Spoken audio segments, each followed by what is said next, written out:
हूं पुद्दन पाल। आपका अपना प्यारा यूट्यूब चैनल इजी हिंदी में स्वागत है।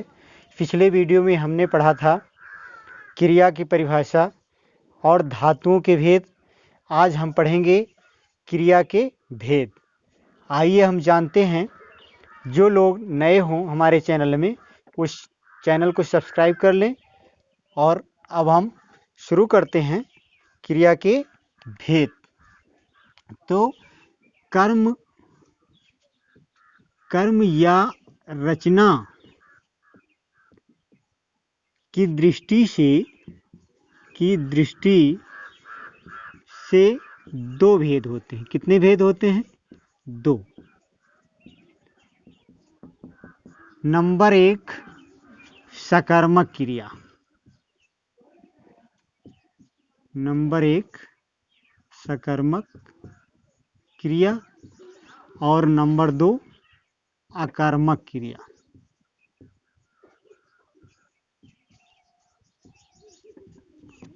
ये जो है हर प्रतियोगी परीक्षाओं में पूछा जाता है कि यहाँ पे उदाहरण दिया रहेगा, आपको ये बताना रहेगा कि यहाँ पे सकर्मक क्रिया है या अकर्मक क्रिया। तो एक एक करके हम समझ लेते हैं। जैसे पहला समझते हैं सकर्मक। नंबर एक, सकर्मक क्रिया।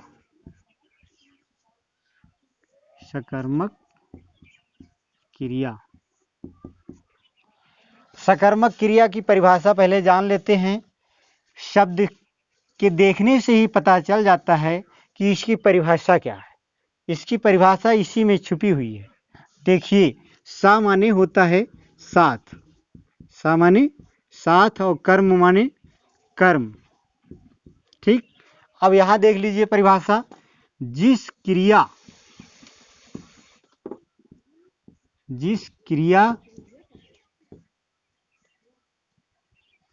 से कर्म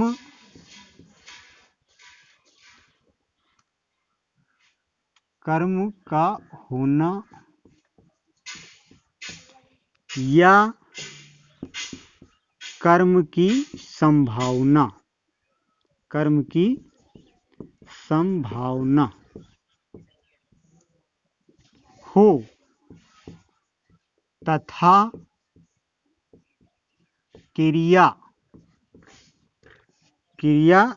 का फल कर्म पर पड़े, उसे सकर्मक क्रिया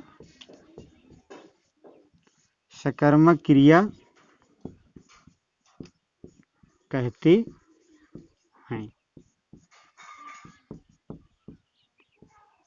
अब ये देख लीजिए परिभाषा कितनी आसान कि सकर्मक यानी जिस क्रिया से कर्म का होना, जिस क्रिया से या जिस क्रिया के साथ कर्म या कर्म की संभावना पाई जाती है, वहाँ पे और क्रिया का फल जो है कर्म पर पड़ता है डायरेक्ट, तो वहाँ पे सकर्मक क्रिया होती है। जैसे उदाहरण तौर पे हम समझ लेते हैं। जैसे पहला उदाहरण, राम फल खाता है। राम फल खाता है। अब इसमें देख लीजिए, ये जो खाता यानी ये खाना खाता है, यानी ये क्या हुआ? क्रिया हुआ। ठीक। और देख लीजिए क्या खाता है, तो क्या खाता है? ये फल खाता है। ये हमारा हो गया कर्म। क्या हो गया? कर्म। अब देख लीजिए क्रिया के साथ ये कर्म, क्रिया का फल किस पे पड़ रहा है? कर्म पे। यानी क्या खा रहा है? फल खा रहा है। तो अब हम क्या समझ जाएंगे कि यहाँ पे ये सकर्मक क्रिया है। यहाँ पे क्या है? सकर्मक क्रिया। इसी प्रकार से दूसरा उदाहरण समझ लेते हैं। जैसे सीता गीत गाती है। अब यहाँ देख लीजिए, ये जो गाना है यानी गाती है, यानी गाने का काम कर रही है, अर्थात ये क्या हुआ? क्रिया हुआ। ठीक। और क्रिया का फल कर्म कौन कर रहा है? गीत। ये कर्म हो गया। तो कर्म और क्रिया दोनों एक साथ मिल रहे हैं, इसलिए ये क्या है? सकर्मक, यानी साथ साथ। सा का मतलब ही साथ होता है, ये भी सकर्मक क्रिया। अब आप ये उदाहरण के तौर पे समझ गए होंगे। अगला हम पढ़ते हैं नंबर 2, अकर्मक क्रिया। आइए हम पढ़ते हैं नंबर 2, अकर्मक क्रिया। अकर्मक क्रिया का देखते ही आप लोग पहचान जाएंगे कि इसकी परिभाषा क्या है। आ का मतलब नहीं, कर्म का मतलब कर्म, यानी कर्म जहाँ पे ना हो। ठीक, इतनी से स्पष्ट हो जाता है। अब परिभाषा से हम और क्लियर कर लेते हैं। अकर्मक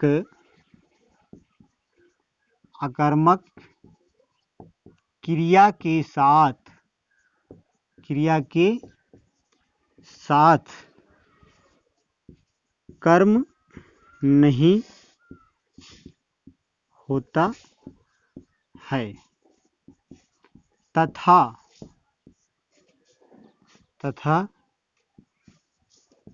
क्रिया का फल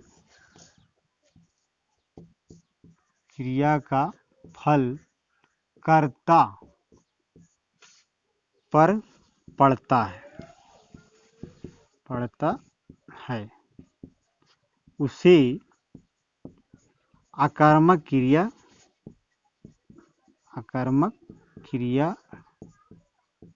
कहते हैं। अब देख लीजिए परिभाषा कितने आराम से बन गई। यानी अकर्मक क्रिया के साथ, जहाँ पे कोई कर्म नहीं होता, सीधा लिखा है कर्म नहीं होता, तथा क्रिया का फल जो है किस पे पड़ता है? डायरेक्ट कर्ता पे पड़ता है। यानी केवल कर्ता ही उस पे रहता है और कर्म का अभाव रहता है। जैसे एग्जाम्पल के तौर पे समझ लेते हैं। जैसे राधा रोती है। अब यहां देख लीजिए, ये रोना क्या है? क्रिया है। रोना क्या है? क्रिया है। ठीक, अब देखिए कौन रोता है? तो राधा रोती है। ठीक, कौन रोता है? तो राधा। ये हमारा क्या हो गया? कर्ता। अब देख लीजिए क्रिया का फल किस पे पड़ रहा है? डायरेक्ट कर्ता पे पड़ रहा है।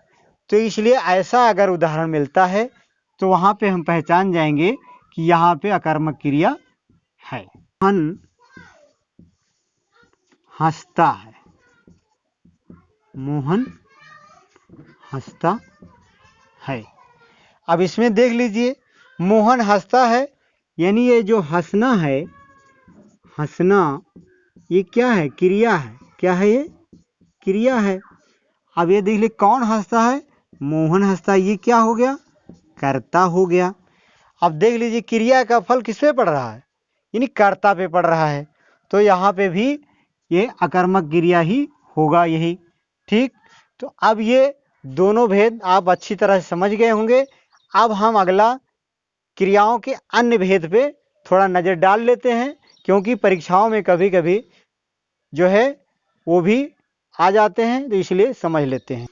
आइए अब हम क्रियाओं के अन्य भेद पे थोड़ा नज़र डाल लेते हैं, क्योंकि कभी कभी परीक्षाओं में ऐसे उदाहरण भी आ जाते हैं कि वहाँ पर जो है क्रियाओं को पहचानना रहता है। तो हम अगर थोड़ा सा नज़र मारे रहेंगे तो परीक्षाओं में दिक्कत नहीं होगी। तो अब हम देख लेते हैं। जैसे देखिए, पहला है पूर्वकालिक क्रिया, दूसरा सहायक क्रिया, तीसरा नामबोधक क्रिया, चौथा द्विकर्मक क्रिया और पांचवा संयुक्त क्रिया, छठवां क्रियार्थक क्रिया। अब हम पहले क्रिया का उदाहरण समझते हैं। नंबर 1, पूर्वकालिक क्रिया। अब ये देखिए, पूर्व का मतलब पहले और काल का मतलब समय, यानी पहले समय में जो काम किया गया हो, सीधा इसका यही परिभाषा है। परिभाषा कि जो पहले काम किया गया हो और जो बाद में किया गया हो, यानी दो प्रकार के। तो उदाहरण हम देख लेते हैं।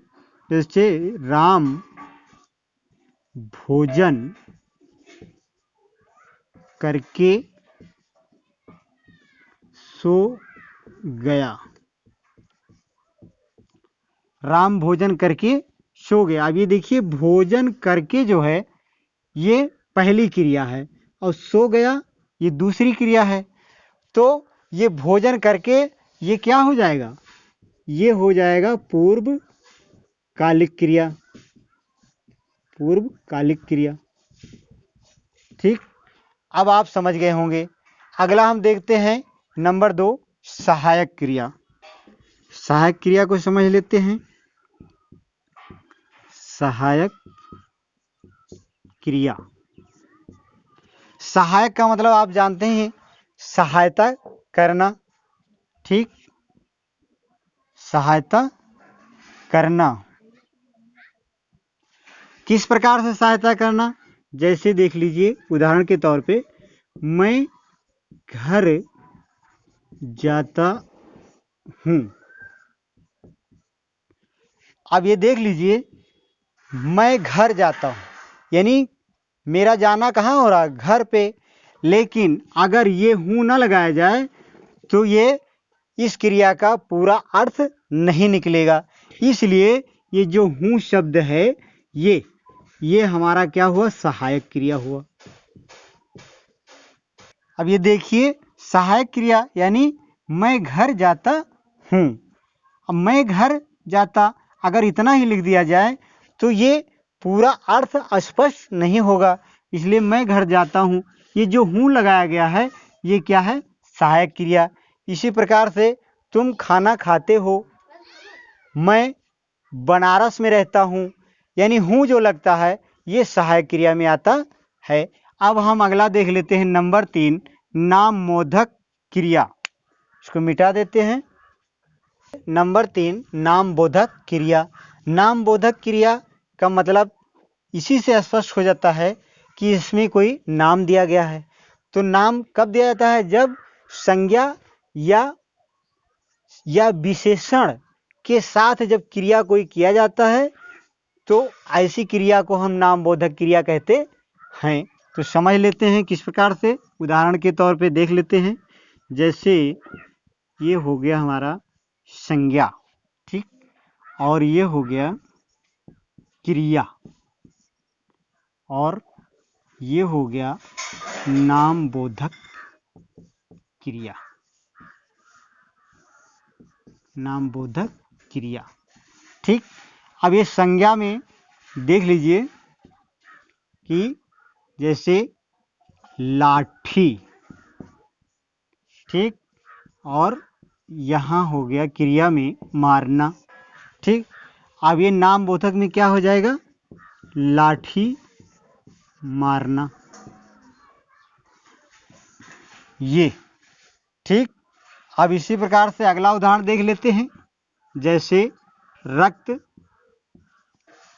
खौलना, ये खौलना हमारा क्रिया हो गया और रक्त क्या हो गया, संज्ञा। अब ये नामबोधक क्रिया किस प्रकार बनेगा, रक्त खौलना,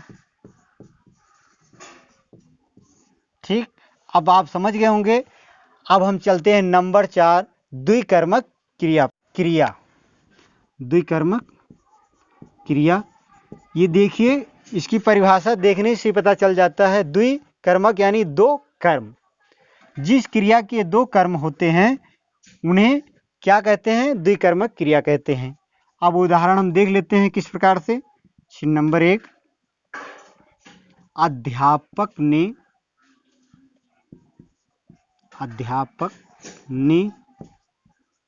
छात्रों को हिंदी पढ़ाया, ठीक। अब ये देख लीजिए, यहाँ पे छात्रों को और यहाँ पे ये हिंदी, यानी अध्यापक ने किसको पढ़ाया, छात्रों को, और क्या पढ़ाया, हिंदी पढ़ाया।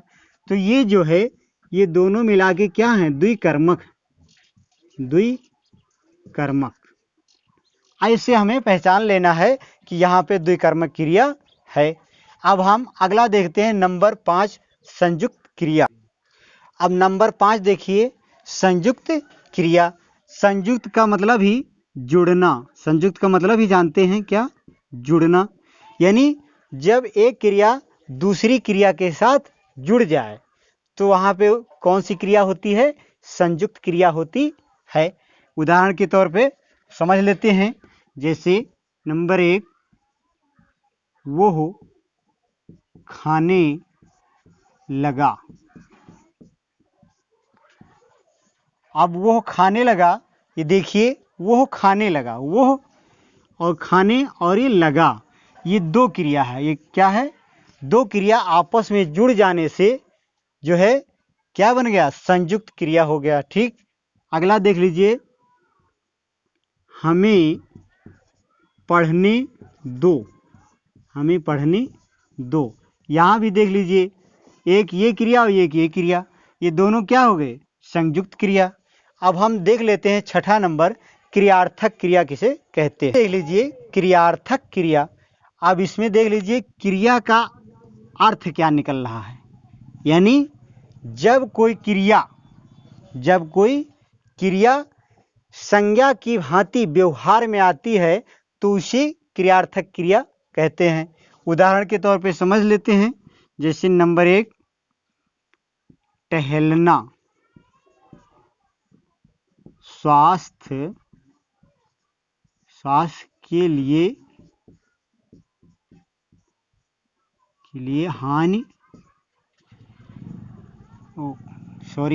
लाभदायक है। टहलना स्वास्थ्य के लिए लाभदायक है। अब ये देखिए, ये टहलना हमारा क्या है? क्रिया है। ठीक। और ये देखिए, ये क्रिया की जो है संज्ञा की भांति ये व्यवहार में आता है टहलना। तो इसलिए अब ये देख लीजिए, टहलना क्रिया के साथ यानी अर्थ निकल रहा है, ये लाभदायक भी है जो है। तो इस प्रकार आप समझ जाएंगे कि यहाँ पे टहलना स्वास्थ्य के लिए लाभदायक है, तो टहलना क्या है? क्रियार्थक क्रिया है। अब मैं उम्मीद करता हूँ कि ये हमारा वीडियो आपको पसंद आया होगा, तो इसे लाइक, शेयर एंड सब्सक्राइब करना ना भूलें। के लिए बहुत बहुत धन्यवाद।